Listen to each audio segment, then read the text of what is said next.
বলতে গরমে এতটা বিরক্ত লাগতেছে বলার মতো না।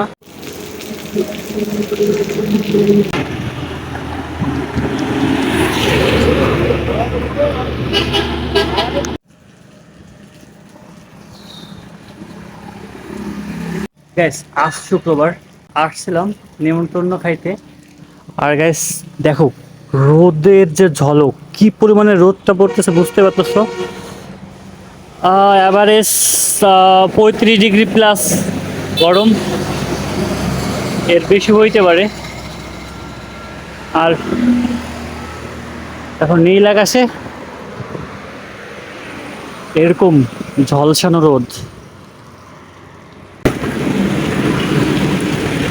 সত্যি বলতে গরমে এতটা বিরক্ত লাগতেছে বলার মতো না।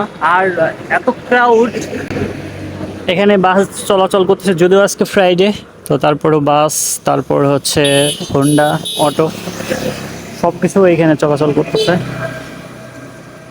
আর এই গরমে জাস্ট বিরক্ত লাগা ছাড়া আর কিচ্ছু না। মানে ঘামে কি হয়ে গেছে বুঝতে পারতেছ। আসছিলাম হচ্ছে নেমন্তন্ন খাইতে, আর এরকম গরমে নেমন্তন্ন খাওয়াটা বুঝতে পারতেছো মানে কতটা বিরক্তিকর একটা ব্যাপার। আমি জাস্ট শুধু দই খাইছি, এত পরিমাণে গরম পড়ছে বলার মতো না। যদি একটু দেখাই, দেখো যে নীল আকাশ আর এরকম ঝলসানো রোদ।